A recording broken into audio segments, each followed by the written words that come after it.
আপনি কি কখনো দেখেছেন কোনো আলেম বলেছে তোমরা রিলেশন করো, জেনা করো না, তোমরা পর্নোগ্রাফি দেখো, নির্দিষ্ট বয়সে গিয়ে দেখো, এর আগে দেখো না? এভাবে কি কোনো আলেম কখনো বলেছেন? আপনি কি দেখেছেন কোনো আলেমকে বলতে, বা শুনেছেন? শুনেন নাই, দেখেনও নাই। বরঞ্চ আলেম বলেছেন তোমরা পর্নোগ্রাফি মোটেই দেখো না, কারণ এটা হচ্ছে ক্ষতিকর জিনিস এবং ইসলামে সম্পূর্ণ হারাম।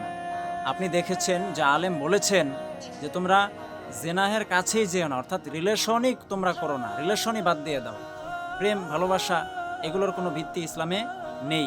অবৈধ যে রিলেশন আছে এই রিলেশনই তোমরা করো না, আলেমগণ এভাবে বলেছেন।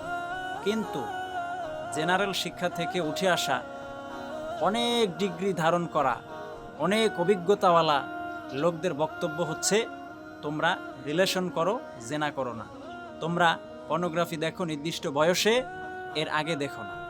এখন আপনি চিন্তা করুন, এই যে তথ্য তারা দিচ্ছে কিংবা উপদেশ তারা দিচ্ছে যে নির্দিষ্ট বয়স হলে পরে পর্নোগ্রাফি দেখো, সমস্ত ডাক্তাররা বলছে এই পর্নোগ্রাফি হচ্ছে খারাপ এবং এটি শরীরের জন্য, মস্তিষ্কের জন্য, সকল দিক থেকে এটি হচ্ছে এক সর্বনাশ। কিন্তু ওই লোকগুলো, ওই অতি শিক্ষিত লোকগুলো বলছে তোমরা নির্দিষ্ট বয়সে গিয়ে দেখো।